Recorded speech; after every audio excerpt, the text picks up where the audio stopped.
Okay. All right. What if we adults, you and I, could leap out of bed each morning and tackle the day with extreme ferocity of an electrified tiger? What if our performance, fat loss recovery, digestion, brain, sleep, hormones, and spirits were optimized and firing on all cylinders?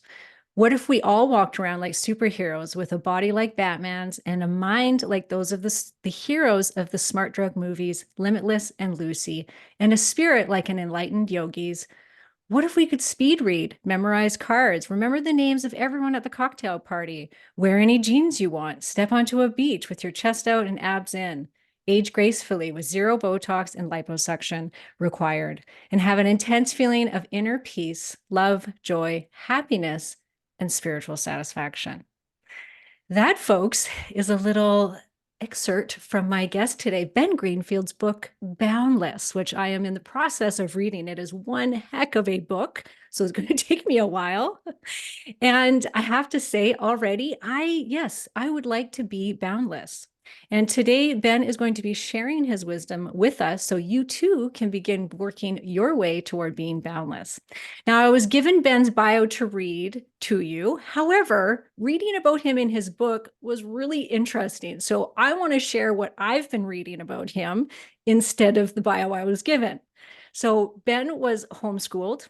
He graduated high school at age 15 and began college at age 16, just a little smarty pants, where he studied anatomy, biochemistry, and nutrition, eventually completing a rigorous series of strength and conditioning certifications and internships. He's a fantasy fiction author, graduated at age 20 as the top senior in his class at University of Idaho. During his study, he competed as president of the triathlon club, middle of the volleyball team, pole set for the water polo team, and on stage as a muscle-bound bodybuilder. He was accepted into 6 medical schools, but opted instead to attain his master's degree in exercise, physiology, and biomechanics. He was voted America's top personal trainer. He launched the world's first fitness podcast, Ben Greenfield Fitness, in 2008. He is a New York Times bestseller author of 13 books. He competed the Spartan Delta, a collection of 9 of the most brutal obstacle course racing events on the planet, trained with Navy SEALs, won multiple USA bow hunting competitions. He's a 13-time Ironman triathlete and appeared on the planet's toughest reality TV shows, all while building an empire in the fitness industry. He plays the violin, guitar, and he sings. He has recorded an album, which you can listen to on Spotify. I'll link to that in the show notes. He played it for a group of us actually on the beach last December in Sarasota, and it was really good. Uh, he's the CEO of Keon Aminos, which my audience is very familiar with. I just interviewed his business partner a few weeks ago, Angelo Keeley. Now, Ben spends his time on 10 acres in the forested wilderness of Washington, grows his own food, hunts his own meat, homeschools his twin boys, and focuses on a life of being boundless. So there you go. Welcome to the show, Ben. Wow, You're you quite do your the research. man. I forgot about half that stuff. Jeez. I bet. Holy Yeah. cow. Taking me on a trip down memory lane. Well, that's pretty incredible. I was shocked when I was reading. I was like, oh, I had no idea. And I've listened to your podcast a lot. And I was like, he doesn't share much of this on his podcast. So No, I'm always talking to other people. It's I yes. only have so much of a chance to interview interesting people, so I try not to throw too much of me in there. But yeah, I've had an interesting life, at least so far. Yes. Yeah. And, I think that our audiences appreciate kind of hearing our story too. And I questioned this in the beginning of the year. I was like, I want to do a podcast kind of where I'm at right now in my life and what Yeah, I'm struggling with. And I remember yeah. I asked my girlfriend and I was like, do you think, they say you shouldn't talk about yourself much on podcasts. And she's like, no, do it. So I did. And I've never had so much response on an episode. Everybody was messaging me, emailing me saying, "Oh, thank you Oh, so much for saying that." you're such a narcissist, such a narcissist. Jeez. No, I agree. It is kind of weird because, like, when you're a podcaster, you kind of assume your audience knows about you, and a lot of times they don't. And after you've been doing it for a while, you just want to interview the guest, and you kind of forget there's a whole bunch of new people who have no clue who you are, except maybe like the short intro to the podcast. I don't know if there's a Exactly. way around that, right? I suppose they have, some apps have like trailers now, like podcast trailers. You could have a Yes. little Yeah. 2 to 5 minute clip. I should probably do something like that. You're right. It is interesting. Like a lot of times you don't really know as much about the host as you do about the guest when you're listening to a show. Yes, absolutely. And that's we're going to get into some personal stuff here today in this I was conversation. gonna So, say maybe I should just interview you, and your audience gets to know you.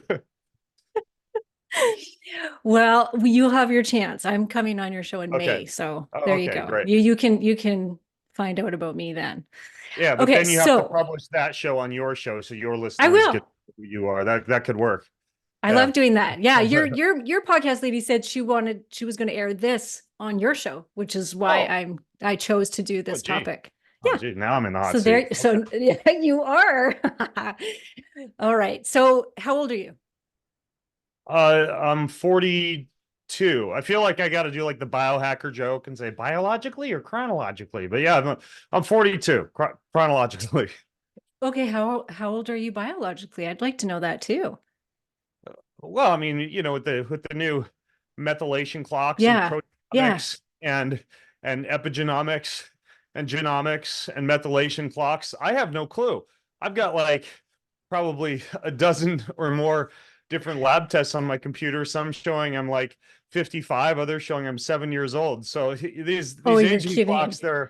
they're all over the map. You could have an advanced biological age based on telomere data, and then you could have a really young age based on methylation data. I think probably the Dunedin pace measurement, where they followed thousands of people for like 19 years with blood work and biomarkers and grip strength and fitness tests, etc. And then they managed using a regression analysis to basically dial that into a single blood test that, based on big data, approximates your age, is probably the most accurate. And according to the Dunedin pace data that I Mhm. did last time, I am, drum roll please, 42. So Oh, you're kidding. Oh, after though all that, so I'm that's the same as my yeah. chronological age, which I'm okay with, I suppose. Which you're okay with. And so do you feel like you're the same guy that you were back doing all of your competitions, the Spartan race, the triathlon? Like, do you still do those things Oh gosh. at No, no, 42? nowhere, nowhere. I mean, no, that was like my life was just pure masochism, wake up in the morning and Yeah. just beat up the body all day. My son's talked me into doing one of these Deca Fits in June. This is a new Spartan race where it's kind of like a fitness race. Fitness races are very popular now. There's one series called High Rocks. Spartan has one called Deca, which stands for 10 in Latin or Greek or Japanese. I don't remember, but the idea is there's like 10 different fitness stations, like a 500-meter row, and then like a burpee with a sandbag, and then you run 500 meters in between each station.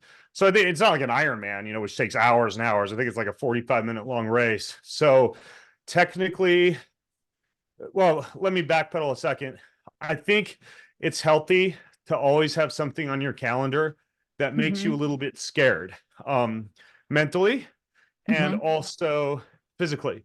Hmm. So by mentally, I mean it might be like an open mic night, poetry or guitar or something like that, or memorizing a big chunk of, in my case, I like to read the Bible. So I really make smoke come out my ears and try to memorize these big chunks of the Bible with my kids at night. And so there's always something that pushes me mentally, but then physically, I think it's kind of healthy to have something that's on the calendar that's a form of extrinsic motivation that is more than just, say, like getting in your comfort zone of going to the gym and doing the same old thing, or walking in the sunshine or doing your sauna and stuff. Like that's fine, but I like to kind of have always something on the calendar. For some people that might just be like, I'm going to go skydiving, or I'm going to go hike a 13,000-foot peak near my house.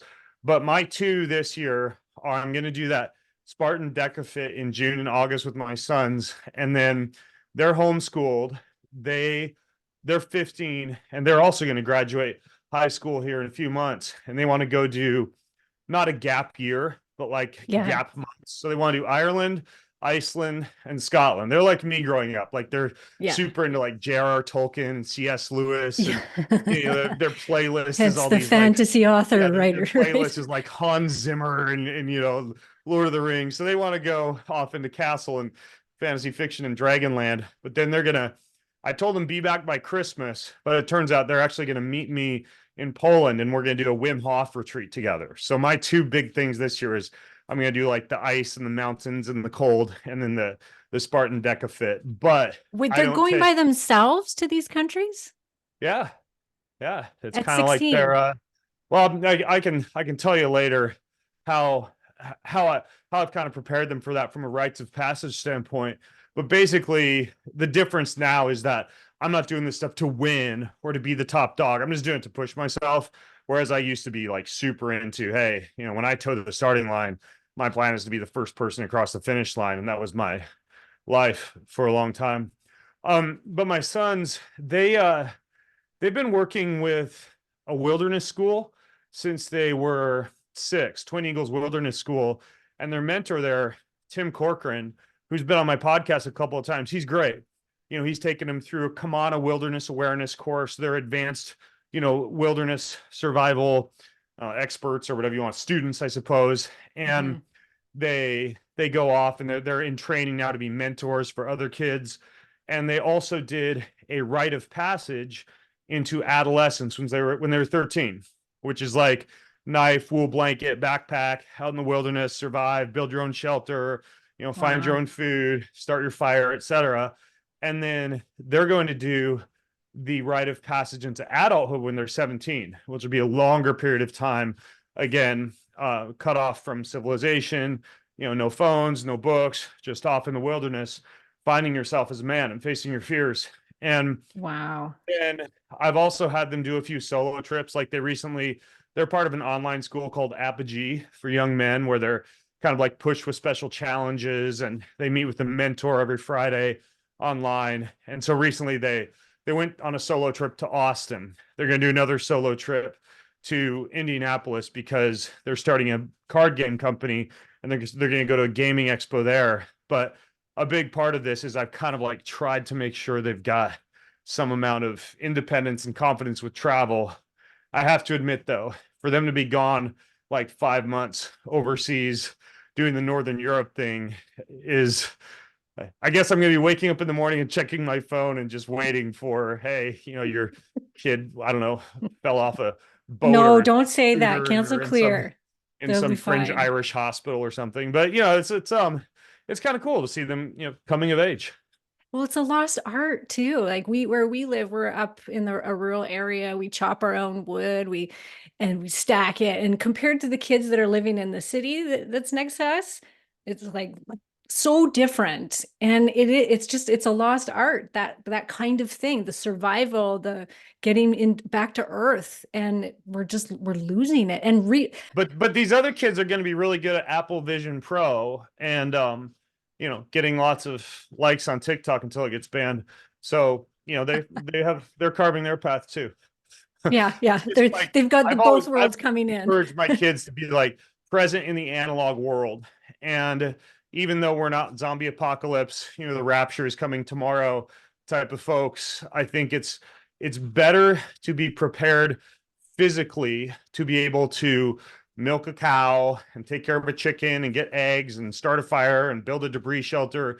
Because I mean, I don't know if you remember when you got a phone, Karen, but they engineer phones and computers and most technology to be pretty easy to onboard, right? Like, Yeah, I'm yeah. not worried that my kids are going to be little Luddites because they're going to download the latest social media app and scratch their head, like a monkey, like trying to figure out what it is. Like, I think it's better to pour more energy into basic, rudimentary analog survival skills, because the technology is not that hard to learn unless you want to be like a No. rocket scientist or something. No, and it's part of our world. So I think it is important to have both when you're raising kids is to have both of those things because that's not going, technology isn't going anywhere.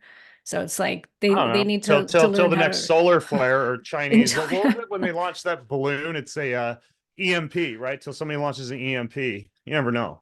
So And so when looking back on the extreme sports stuff, what was driving you then that's not there anymore?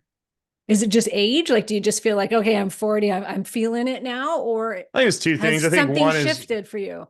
well, one is, I mean, you go through the vigor of youth and you certainly have higher competitive drive, a um, a real primal urge and itch to just like move and compete and accomplish. I think you say that more of men, especially just like this desire to go to battle. And then as you advance in years, you kind of go from warrior to sage, or warrior to prophet, or warrior to king, where you more crave like leadership and contribution of wisdom, and you're a little bit more content to sit back and let the younger folks, step in and do the hard stuff and strap on the swords and go to battle, whether real or imaginary, or fabricated, like a Spartan race, or a football Mm-hmm. game or whatever. And then I think part of it too is, unlike my sons, I never really had a distinct ceremonial rite of passage into manhood. Like, I Mm-hmm. never had like at 13, hey, you're a teenager now and you're expected to contribute to the household in XYZ ways. And went through a rite of passage to identify that. I didn't at 17 go through a rite of passage into adulthood, where I was told, yes, you are now a man. You're expected to contribute as a man. You're recognized by the village or the tribe or the city as a man. So I think Mm-hmm. in many cases, like this hustle to accomplish, whether in business or in sport or in fitness or in life, is sometimes driven by trying to prove to the world that you're finally a man, because you never got that recognition at one point that you actually were. So I think some of it was just the normal primal urge to go out and battle as a young man. And I think part of it was just, trying to prove myself, in Ironman or in Spartan or in bodybuilding or anything else. I think that um, that second aspect of it is maybe not as healthy, right? To have your identity wrapped up I was going to in say that. trying to Yeah. prove yourself, versus it just being like healthy competitive drive. But yeah, I think it was a Mm-hmm. little of both. Yeah. I think we're very ego driven during that phase of our life. And then we shift, and we see this shift happening typically when men and women get to midlife around their 40s, where suddenly what used to be super important to you no longer is, or as important, and things start to shift. And I've noticed with you in the last few years, you have been shifting. Like, you renamed your podcast. That was a big move. It went from Ben Greenfield Fitness to Ben Greenfield Life, where you're now talking more about spirituality and faith and relationships. And it's like suddenly it kind of shifted over to more about those things rather than that like go, go, go fitness aspect. So why did you do that? Well, as you get old, even though like, don't get me wrong, I wake out of bed and feel like I'm 16. I feel fantastic. But as you get old, I think you do realize that there are more important and meaningful aspects in life than just looking good and feeling good and performing better, right? There Mm-hmm. is there's legacy, there is passing on of wisdom, there is education. There are even things like, politics and contribution to what your city or state or nation is or is capable of becoming. And as you realize that, you're not going to live forever, especially as you pass the halfway mark, which for many people is, of course, 40. That's kind of the Mm-hmm. benchmark for a lot of people, where they think, oh Mm-hmm. crap, what am I doing with my life? Halfway. For me, I suppose it was maybe closer to, around like early to mid 30s, when I realized that, oh, I'm just kind of like, a young punk, a boy who shaves, a guy who's out there, competing and, triathlons and Spartan races and the like. But at the end of the day, what am I contributing to humankind that from a Mm-hmm. legacy standpoint will be able to help people for a much longer period of time after I'm gone, and be able to help people do more than just be fit and biohack, Mm-hmm. which, Mm-hmm. at the end of the day can be a little bit of an empty, unfulfilling pursuit if it is disentangled or de-yoked from your relationship with God. Yeah. Yeah. I Your spiritual realized side. that really, like, the most important, fulfilling, satisfied parts of my day are when I'm loving my wife and loving my kids Mm-hmm. and loving my friends and my family and my community, and with them laughing and learning and adventuring and being together. And it's during my quiet times with God, right? When I'm praying, when I'm reading scripture, when I'm worshiping, when I'm meditating. And I think that the reason for that is because human connection and connection to a higher power are really the two most fulfilling things in life. That's Mm-hmm. the most important thing, arguably, that you can do with your life is to help and love other people and to worship and glorify your creator, right? Like the entity that put you on this planet in the first place. And so if you come to that realization, I think the fruits of that will show forth in the things that you choose to focus on in your career, in both your personal life and your business life. And for me, that meant branching out beyond just, hey, how do you work out better? And instead, took a little bit of a turn towards not only how do you work out better, but how do you care for your soul? How do you care for Yeah. your family? How do you care for your spouse? How do you love other people? How do you contribute to your community? How do you leave a legacy after you're gone? And so, there's a lot more to life than just working out. And that was when I wrote my book, Fit Soul, followed that up with my book, Endure. I'm working on another one called Precepts right now. I made the Spiritual Disciplines Journal to help the people, to discover a lot more of these ways to live your life and structure your day with meditation, with prayer, and with service, and with gratitude, and with self-examination. And so, I think part of it is just, not to toot my own horn, but just kind of becoming a little bit more of a mature individual. Mm-hmm. Have you always been religious? Oh yeah, I'm a second generation Christian. So I grew up going to church, going to Sunday school, putting Yeah, little me felt too. animals on the Noah's Ark poster, and have always loved God. I've certainly had struggles in my life and times when I would say I've even, in a way, fallen away from deep rooted faith. But Mm-hmm. at the end of the day, yeah, I mean, like I was born, baptized, taken communion, attended church most of my life, and so it's a really, really important part of my life. The most Yeah. meaningful. When I wake up, the first thing I'm doing is reading my Bible and praying. And then I go and stretch and do foam rolling and, some body care. But I listen to a sermon before I listen to any other podcasts or audiobooks. And then the whole family gathers at 7 a.m. for morning meditation or prayer or Bible reading or devotional or all of those on the living room floor. And then we're praying before breakfast, before lunch, before dinner. Before dinner, we gather for song time and a longer prayer just to be grateful to God for the blessings that He's given us. And then after dinner, we gather in my son's bedroom and we memorize scripture together and recite it to each other and kind of put words on our heart and in our minds that will stew in our minds while we sleep.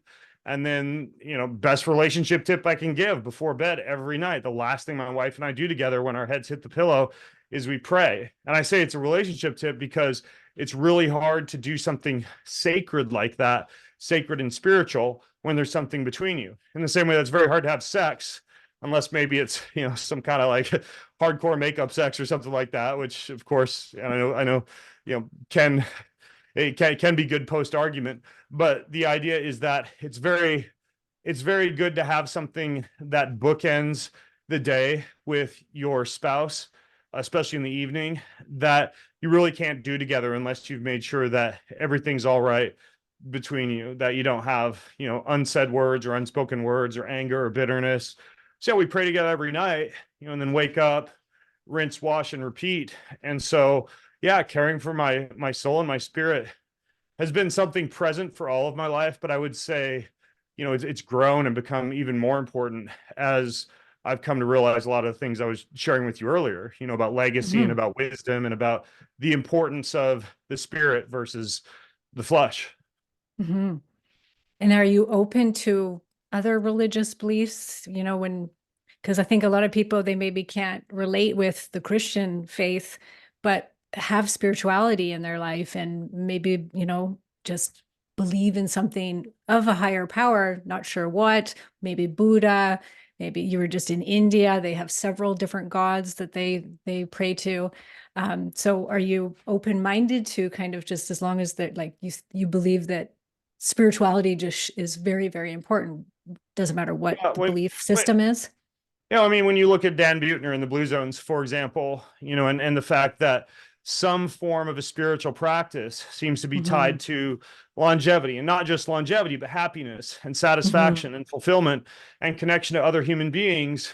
It turns out that the form of religion that in other studies appears to be the greatest when it comes to the rewards that you reap from it is intrinsic religiosity, meaning that rather than extrinsic religiosity, which is almost like this cult-like following of a certain set of codes and hoops that you jump through for other people because that's what you grew up with, or that's just what you do because that's what your identity is tied up with. Instead, intrinsic religiosity is following a set of moral values that Mm-hmm. my computer just, I'm still with you. Yeah. There we Yep. go. Following a set of moral values that you follow because you know in your heart that it's true, and the fruits of that pour forth in your life as far as kindness and goodness and gentleness and faithfulness and self-control and empathy. And extrinsic religiosity when you see whatever, like I don't know, the pastor who drives a Lamborghini and wears a $4,000 suit and and gets lots of money speaking from stage, but it's all about kind of what you're showing off to other people versus intrinsic religiosity, which is from the heart and which is true and something that you're actually convicted about, and also involves following a set of absolute morals, meaning, Mm-hmm. hey, I do this because this is what I like to do, or I believe this because this is what I like to believe, and rather is I believe this and do this because I know it to be true. Like, I'm not going to go spit on that homeless person's face, not because it would make me sad or it would make him sad, but because there's an absolute moral code of the universe that you shouldn't be mean to people or abuse people, or in the case of Christianity, you could say like the 10 commandments, right? Like, don't lie, don't cheat, don't steal, don't murder. And so that's the first important thing to understand is I think that if you're going to follow some sort of a spiritual practice or have some form of intrinsic religiosity, at the end of the day, there has to be some absolute moral code that is tied to that religion. Otherwise, we could just start a religion that involves, I don't know, Right. like flying around in helicopters with machine guns shooting people and just be like, hey, this is our religion. This is what makes It's us our happy. religion. Yeah. You have your God, we have our God, and our God is shooting people, and that's what makes us happy. So deal with it, right? So I think that regardless of what religious belief or following that you have, it is important that there be some form of an absolute moral code. And so I Mm-hmm. think that's very I important. agree. And then when it comes to Christianity, I mean, the core part of the Christian belief, what kind of makes it different from other beliefs, is the message of forgiveness, that the goodness does not come from within, that the peace is not found from within, that we are not inherently good as human beings. And when left to our own volition, we tend to do selfish things. And, Mm-hmm. rich people tend to take from poor people. And socialism or Marxism or communism often tends to be the result of, hey, we're good, we can just pull this off on our own, versus the understanding that we are not perfect, that we need forgiveness to be paired with a set of absolute moral codes, right? So that we are able to actually have some semblance of order to society. And as a part of that forgiveness, the unique aspect of Christianity is that it is a tale of redemption, right? In that we were made to be perfect, we sinned, and then God, in his great love for us, not wanting to see us suffer forever when left to our own volition, sent a deity down, Jesus Christ, who then died on the cross and bled and suffered for our sins, so that if we believe in that message, we're given eternal life and able to enter into heaven and eternity and bliss forevermore. Now, as a part of the Christian belief, and there's even a section in the Bible that says this, it says there is no way to God except through Jesus Christ. And so when you ask me, what about other religions? Well, I think that the intrinsic religiosity and absolute moral code that you can find in many other religions is admirable and is going to lend itself to societal stability and to people often doing the right thing. But if you deny the fact that we're broken inside, that we need a savior, that we need forgiveness, and that ultimately the only path to eternity is through Jesus Christ, then I would have to say that, I think that at the end of the day, part of my religion involves believing that to my core and trying to display the love of Jesus to as many people as possible and to spread that message to as many people as possible. So I don't think that there is like your God, my God, their God, whatever God you want, bro, because that can lead to moral dissolution.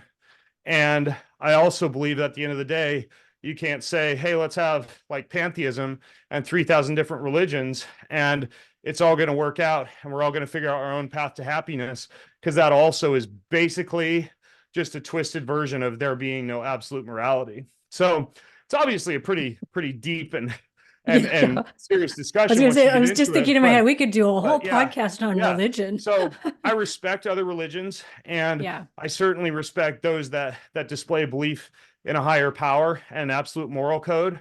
But I do also stand by my conviction that the only way to God is through Jesus. And that's the definition of Christianity. Mm-hmm. Have you ever thought about being a preacher? No. I think you should put that on your list. Yeah. I mean, like, that's funny. I could see you. My parents kind of wanted to be me to be a great evangelist. There are preachers that I listen to. Like I really like Mark Driscoll. These two guys that live close to me, Doug Wilson and Toby Sumter. They're fantastic. But I think I would have almost like imposter syndrome if I were to step into the pulpit as a preacher. Maybe someday. Absolutely not. Maybe Karen in like 10 years will be like, see, Ben, see. But I don't know. Like at this point, it's not something that I've been deeply called to or heard from God during prayer or when I wake up at night, like this big message that, hey, be a preacher. And what I have heard from God, even last night as I was falling asleep, because I pray as I fall asleep, was use your platform to glorify me and to help people. Right. And so whatever platform I have, whether it be fitness or biohacking or, or Spartan racing or anything else, I do want to use that platform to help people love God and love others more fully, however that looks. Right. Yeah. When you said that you memorize scripture, I just had this like poof in my head of seeing you in front of the crowd preaching, talking about it. So it may just happen one day for you. I could see it. Maybe it's through your podcast, like maybe that's how you reach people, like you said, but I could see you in front of an audience in a church. Yeah. So the Ben Greenfield sermon audio. There you go. There we go. But it's fun because I have written, Fit Soul and Endure, the Spiritual Disciplines Journal, and I'm putting the finishing touches on a 100-day journal called Precepts. That is kind of like preaching through literature. It's my tale, my testimony, the way that I found happiness and satisfaction and fulfillment through God in written word. So I suppose that's more like being an author than a preacher, but I do kind of get a little preachy in those books, I suppose. It's your first step towards it. That's what that is. Yeah. Have you ever watched the movie by Wayne Dyer called The Shift? No, I've heard of it. What? I don't watch many movies. I have. It's on, like you can watch it on YouTube. Telling you before we started recording, there's a very famous actor in the other room right now who's which staying you're going in my to house. Introduce me to one of my clients, and I feel embarrassed sometimes because I haven't seen any of his. Well, I've seen one of his movies. I just don't watch movies. Sometimes if I'm stuck on a plane, I'll watch the first 20 minutes of a movie and then fall asleep. But yeah, I probably average one movie a year. But anyway, so what's Wayne Dyer's Shift about? Well, I would highly recommend you watching it. I think you'd really like it. He plays himself in it. Are you a fan of Wayne Dyer? Do you like his work? You know what? I know don't know it much, but not even enough of a fan to be able to say what he does. Yeah. Okay. Yeah. I mean, he's passed away now. And in The Shift, he speaks about how we have these different phases of life and we go through shifts. And prior to that shift, we have a quantum moment, he calls it, and then we shift. And when I was researching and just preparing for today's interview, I kept popping in my head, how much this reminds me of that, what he talks about in this movie. And so I pulled a little scripture out of it where he talks about what these shifts are. And he says, there are 4 shifts in life that precede a quantum moment, which Wayne describes as a wake-up call from heaven. Men's values before this shift are wealth, a sense of adventure, achievement, pleasure, and respect. After the shift, men's values change to spirituality, personal peace, family, God's will, and then honesty with feelings. And then women's are different. Women, our values change from like family, sense of independence, career, fitting in, attractiveness. And then after our shift, it's about us. It's our own personal growth where we start to turn inward, self-esteem, spirituality, happiness, and forgiveness. And I thought, oh, that's so good. It's just so fitting for today's conversation, I feel like, because Yeah. it is in the 40s that we see that shift happening, where we start to change things, right? Yeah. It's interesting because I completely agree with that concept of the shift. And I think some people might hear that and think that that means you spend the last 40 years of your life like, I don't know, Ned Flanders from the Simpsons or whatever, just like with your nose stuck in a Bible and, peaceful angel music coming from the speakers in your home. And then No, maybe I don't think so at do some all. gardening and pick some flowers. But I think there's another pastor who, like, his name's John Piper, and he has this term that he coined called Christian hedonism. And this is probably closer to the way that I live my life. Like, it's ribeye steak barbecues and tailgate parties and bow hunting and, running around in the forest with our shirts off, jumping into ice baths and, making ice cream, just like almost living a life in which you're just fully just sucking in all the joy of the universe. And if you were to, I think about it this way: without God, all is emptiness, but with God, all is fullness. Right? Without God, all is emptiness, but with God, all is fullness. Or you could also say, without God, all is meaningless, but with God, all is fullness. Meaning all these things, like that super fun workout that I did this morning and the superfood smoothie that I made after, and the Frisbee golf I'm going to play this afternoon. Like, if you have no God or no spirituality in your life, which defines many people, especially up until they get to that shift, then you walk away from a lot of that stuff kind of being like, oh, what's next? I'm laying here in bed at the end of the day and I still got to take this antidepressant. I don't feel that great. Yeah, right. Whereas if you are connected with God and your purpose in life and you're self-actualized, and perhaps you've experienced that shift that you've just described, all of this like hedonistic activity becomes incredible. And furthermore, if it's tied to that set of absolute moral codes that I talked about earlier, hedonism isn't like a night in Las Vegas with hookers and crack. Like, a hedonism is like having 20 friends over and making ribeye steaks and, maybe, I don't know, watching a UFC fight or playing Scrabble or yard games or heading out and playing pickleball in the sunshine for a few hours. And it all just becomes amazing. Like, I go to sleep at night with a big smile on my face because it's like I've filled the eternal hole in my soul. That's how C.S. Lewis and St. Augustine described this idea of this craving for something greater, this yearning for something greater. Right? Sounds like a Disney Yes. princess song. There must be something more out Sing there. it, Ben. Yeah. And a lot of people, they have that yearning and that craving, and until they find God, it just feels like there's this empty void inside that you can pile all the homes and cars and money and workouts and diets and podcasts and anything else into, and you still go to bed at night and it's like, yeah, it feels like there must be something more out there. And then find God, all of that stuff becomes like 10x more fulfilling because you're not doing it for your satisfaction. You're already satisfied, and now you're going out and living this amazing hedonistic life in which everything feels just as good, but definitely more satisfying and fulfilling at the end of the day. I definitely see that if people, women or men, if they don't honor that shift that's happening in their 40s, women, we start to hormonally really shift in our 40s, that there is a sense of like, what's my purpose? People I see them getting depressed and they start to kind of go down. if somebody kind of comes into this phase of their life, honoring that spiritual shift and that, whatever that is for that person, spirituality and what do I need, and, getting into family and getting more purpose into your life. And so it's not as ego driven as it was in your 20s.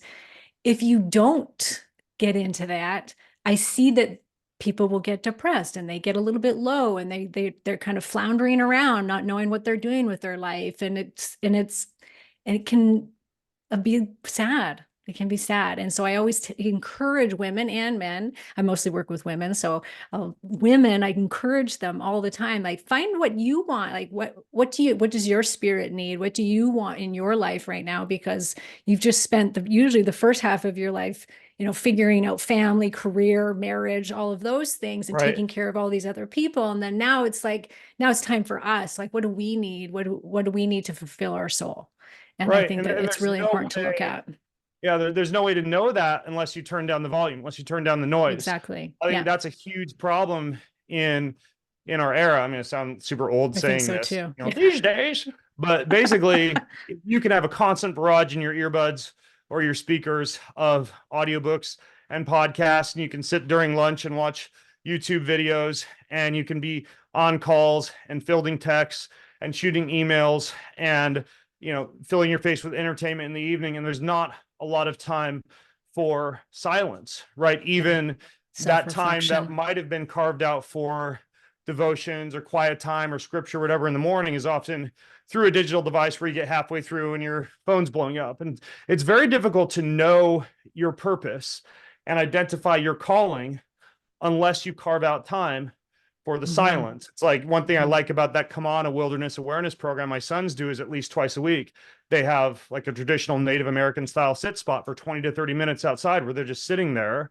They have a journal, but basically it's just sitting there in the silence. It's reducing all of the noise and listening for what the Bible would call the still small voice of God that doesn't come in the thunder or the earthquake or the lightning or the wind, but comes in the silence. And so many people are just go, go, go, and then taking a downer and falling asleep with a whole bunch of noises in the room, like white Or a noise, and bottle of then waking wine. up and taking an upper and going again. And if you actually do engage in what I highly recommend, the process of self-examination, closing your eyes at the end of the day and replaying your entire day like a movie in your mind, watching yourself as in the third character, third person, as you go through your day, see if you can identify at least 1 or 2 points where you were just quiet, where you just sat and you closed your eyes, or identify a point where you just were 10 minutes in the morning sitting cross-legged with something to write with, where you're just examining your thoughts and your soul and thinking about what your purpose is, what you're doing Mhm. that makes you, or more importantly, makes God happy, and what you're doing that might not. And I think it's so simple. And a lot of people be like, well, I'm going to go do a retreat. I'm going to do ayahuasca or psilocybin. I'm going to go find myself. That's just more noise. I mean, anybody who's It actually done is. ayahuasca Yeah. or ibogaine or psilocybin, it's a lot of noise. It's a lot of colors. It's a lot of frequencies. It's a lot of sounds. It's a lot of visions. It's a Yeah. lot of I can't do entities. it. That also is not No, silence. I mean, I tell people who no. ask me if they should go to an ayahuasca retreat or something like it, that before they do that, they should grab a journal, maybe a Bible, if they're called to that, and go off in the wilderness without a phone, or at least a phone that's only there for emergencies, like a flip phone or a simple phone. And you just sit with yourself and your thoughts and kind of do your own personal vision quest for 2 or 3 days and carve out that silence for yourself. And anybody who's ever done that has never come back from that experience asking me where they should go or which ayahuasca clinic has the best rating, or my thoughts on the dosage of psilocybin and what they should combine it with for their journeys so they can go find themselves, because they already did. Yeah. Yeah. Oh, I agree. Oh, I could go off on that topic, which to each his own. It's great. It's done wonderful things for many people. But yes, I remember one of my spiritual teachers once said to me, it's really easy to be spiritual when you're in a yoga retreat or doing some sort of, whatever meditation class or whatever, but it's about finding that meditative state and spirituality amongst the chaos, which Yeah. is like, just like you said, walk away. And very timely advice for me. this last few days, well, last few weeks have been so chaotic. I'm literally on my phone from 6 a.m. till 8 o'clock at night. And Wow.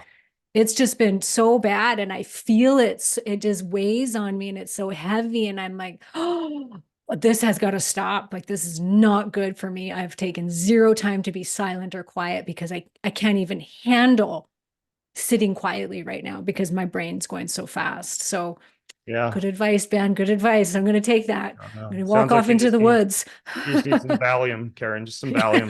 Take care of Just take it. Sometimes I think, oh gosh, I wish I still drank because it would be a quick fix for me right now. But no, I do not. Now, today is your 21st anniversary, isn't it? Today is, yep, March 14th, 21 years. I've known her since Ex- second grade. But yeah, No, we really? got married Aw. when I was 20. I was actually I was talking with one of my friends when we were working out today, and I'm like, dude, I just when I look at you know at the modern dating scene and how many guys spend like the era, especially between 20 and 30, just bouncing between partners and potential partners, and the same thing for women, and spending a lot of time just on the dating scene trying to find a partner. I feel like I got plucked out and lucky getting married when I was 20 because I skipped that whole phase. Oh, yeah. And so is she the same age as you? Jessa is about 6 months older than me. Okay. Okay. So Yeah. you married an older woman. Biologically. Biologically. Biologically. And how's your marriage today, 21 years later? Oh, it's fantastic. We're more in love than ever. Yeah. Yeah. We, like I said, we pray together every night. Every Wednesday when my sons are at youth group, we have a marriage meeting, which involves it's kind of like 4C's: contribution, recognizing the other person with gratitude for something they've contributed to your life or to the house. And it kind of feels like blowing smoke and can feel inauthentic when you first start doing this, but it really means a lot, especially for me, because my love language is words of affirmation. When I hear my wife say, hey, I've just really seen how much time you spent this week, whatever, like playing ping pong with the boys. And, they really enjoy that. And I hope you know that, or I might tell her, it meant a lot to me when you drove all the way over to Coeur d'Alene in the middle of a busy day to pick up this thing that I needed for a client. And so it starts off with contribution, and then it moves on to calendar, meaning looking ahead at the family calendar and identifying, things we need to talk about, trips coming up, plane tickets that might need to be arranged, etc. And then chores, like, hey, Ben, we need this section of the garage cleaned at some point in the next week. Can you go ahead and take care of that? Or, hey, Jess, I'm really going to need help this Thursday and Friday night with making sure that dinner's ready because I've got a really, really busy afternoon and evening. And then finally, the last part is blockers, right? Challenges, things that you're struggling with spiritually or physically or mentally. Like, I might tell Jessa, you know what? I just realized I'm chewing like 10 pieces of nicotine gum a day. I need you to catch me on that, and just like start slapping my hand and ask me what it is I'm chewing on. So I have like an accountability partner. Or she might tell me, I've just been so busy with the boys. I haven't been able to read my Bible in the mornings. Can you check in with me and make sure that I've done that important thing, because I feel like I'm slipping away. And so we have that meeting every Wednesday night. That's really meaningful. We usually do at least twice a year some kind of a retreat where we're either at a group couples retreat that a lot of times we might be teaching at, or we're on our own, and that's more dedicated time to just carve out. It's like a 2 to 3 long day date, right? Like to talk about bigger plans like moving, education, legacy, health, things along those lines. Then we do that evening prayer session. And then, of course, a big part of it is family too. The family morning huddles, the family evening dinners, which are amazing and last like 2 hours long with dinner games and family time. And so yeah, we feel really, really connected, and the relationship is amazing. It's incredible. And I'm sure though you've gone through hard times like every relationship. Is there something that you Oh, yeah. think is like number one for keeping a good marriage? Transparency, honesty, accountability. I mean, like, I certainly had a certain phase of my life when I didn't have my priorities straight, right? My priorities were, business, making money, racing, being in the limelight, with the excuse to myself that that was how I was bringing home a paycheck to take care of and provide for the family. But, paradoxically, I was kind of growing very distant from the family, off doing my own thing. And that even included, like sleeping around, hooking up with other ladies, just basically just not being a faithful and dedicated husband, much less a father. And, it took my wife and I almost, divorcing as a lot of this stuff came to light to really pull me back around to get my priorities straight, which are now God, because my spiritual armor is what really helps to keep me from temptation and tell me to be a stronger leader and father and husband. And then my spouse, my relationship with my wife, because we feel like if we don't put on our own oxygen masks first, we really can't be there for the kids. And then my kids, meaning that, that morning huddle and kissing them and being there for them comes even before like a morning workout or anything like that.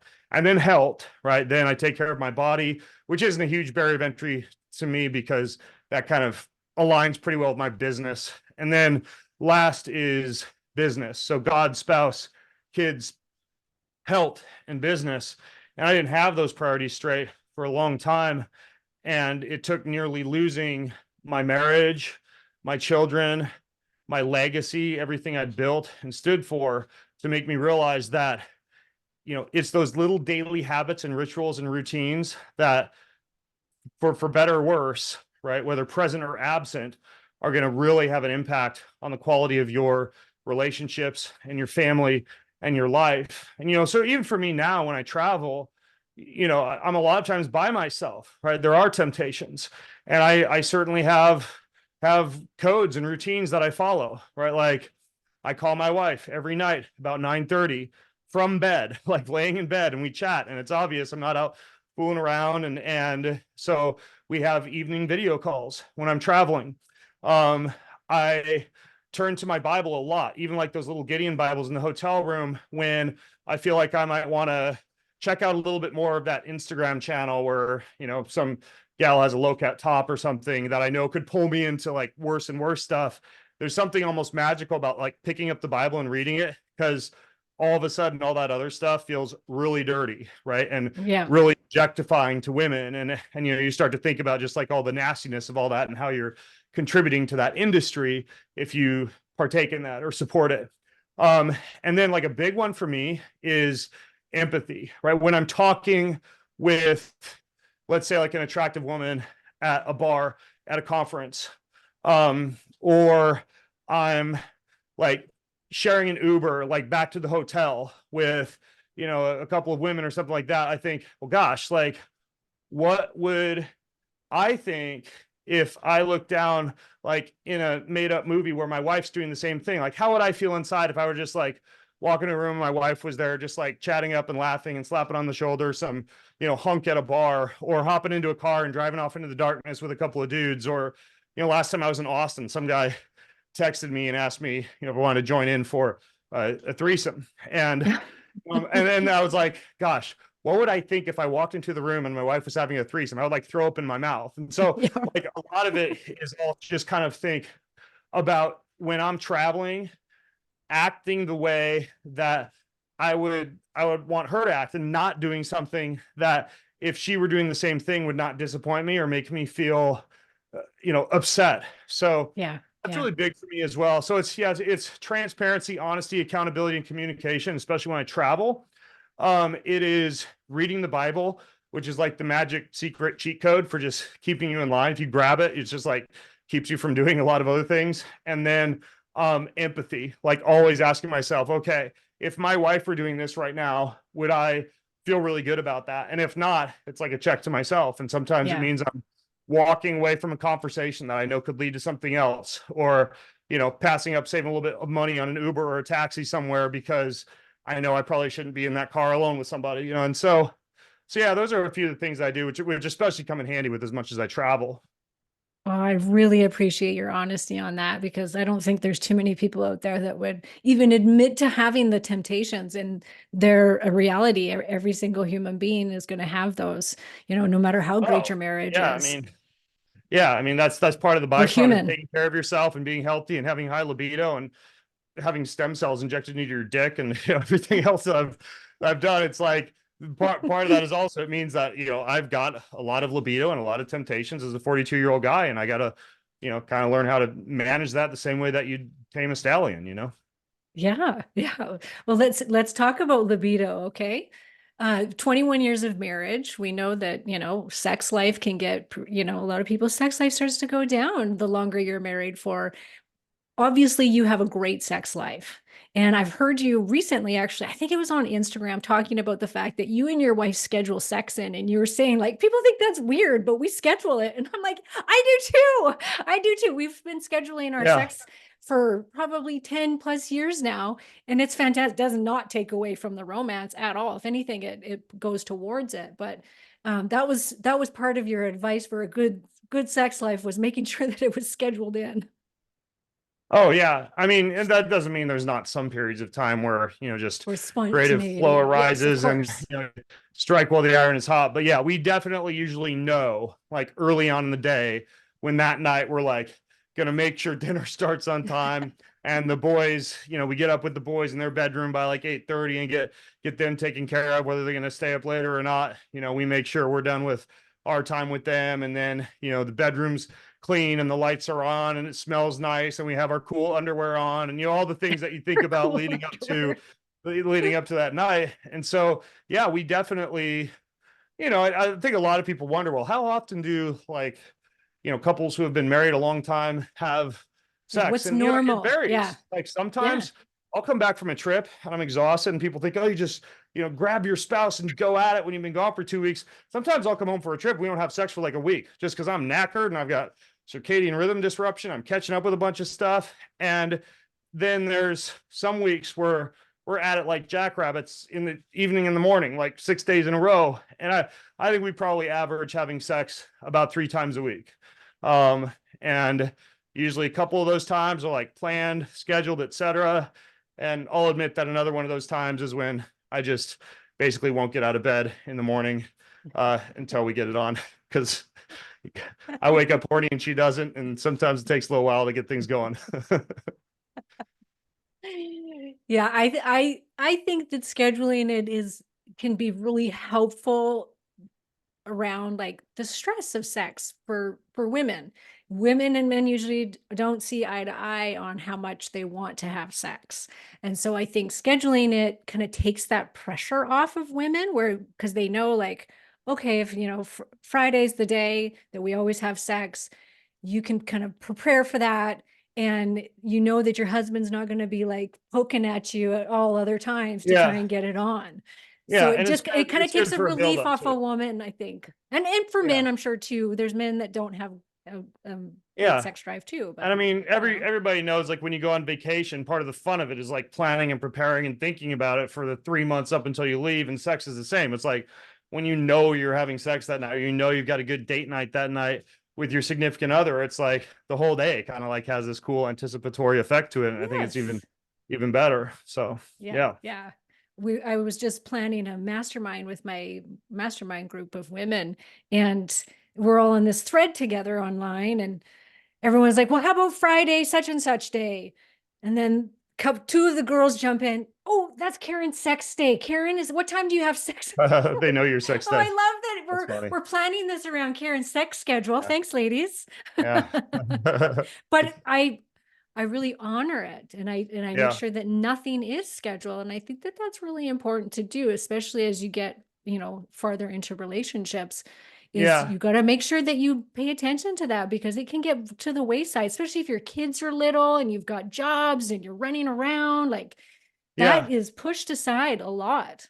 I agree. And part of it, and by the way, I've only got a few more minutes here, but part of it also is that I think it's important to understand that quality time, especially as you grow old, does not have to involve sex. Like, my wife and I have a Scrabble night together once a week where I make steaks and we play Scrabble, and we're not like crawling onto the kitchen table afterwards to go at it. It's like we're just playing Scrabble. Or sometimes we just go on a walk, or sometimes we go play tennis. I think it's important to have hobbies and activities mentally and physically that you engage in with your significant other that aren't just sex, because especially as you get old, I mean, libido goes up and down, hormones fluctuate, as again, like the Bible will say, like the flesh will fade, but the spirit will grow strong and burn brighter than ever. And so having things that you do with your significant other besides sex that involve time and presence are also really important. Yeah, absolutely. Yeah. All right, then let's do, if you've got a few more minutes, I just want to do a quick little kind of rapid fire with you then, because we Yeah, didn't let's really, do it. how much time do you got? I got a hard stop in about 3 minutes, so let's do it. 3 minutes. All right. So we didn't talk about all of you're known as like the biohacker king. So I want to know a couple things about what are your fave hacks for these things, and not like foundational things. We all know we need to sleep, manage our stress, all of that. So these are like favorite gadgets, supplements, treatments, etc. So sleep. Vibrating haptic devices like the Sensate or the Apollo. Okay, I got an Apollo recently and I really like it. Brain function, cognition, peptides, or like, do you got favorite peptides for that you see working, or supplements? Nothing's as good as cold, but I would say if I was going to choose one supplement, it would probably be trying to think of these days. I think it would be there's this one I've been using called Newtopia, and that's probably my favorite nootropic right now. That's what I use today. Newtopia. Okay. Yeah. Stress management. Breath work. Breath work. Yep. Me too. Energy boost. Cold. Seeing a pattern here. Cold therapy. Jumping in. Okay. Yeah. Can't do that. HRV improvement. Cold. Okay. Dang it. Maybe I better start doing it. Fave just device. New, like, of all the, because you have like, I don't know how much you say in your book, you've got like over $10,000 worth of devices or something like that. My Probably more PEMF. than that. Your PEMF chair. Yeah. Not the mat, the chair. Yeah, the one I just sit in and read in and hang out in. Ooh, yep. I'm getting one of those mats. Okay. Fave spiritual practice. I would have to say prayer for you. Yeah, I think so. Yeah. Okay. Do you have a fave diet that you follow? No, I eat whatever. I'm a foodie. You eat whatever. Yeah, I thought so. Any fave supplement? NAD. NAD. Okay. And what's next for Ben Greenfield? What do we have to look forward to? I'm writing a whole new Bible of biohacking called Boundless 2.0. So I'm about 3 to 4 hours a day right now in research and writing. It's gonna be incredible. Because this wasn't big enough. I'm in chapter 19 of 21 chapters right now. It's about 800 pages long, and it'll come out in January of 2025. Okay, I look forward to it. Thank you very much for coming on the show, sharing your wisdom at this new second half of your life, wisdom. I appreciate you. And I look forward to hopefully having you on again, because I didn't get through even half the questions I had for you. We will have to do it again. You're incredible, Karen. Thank you so much.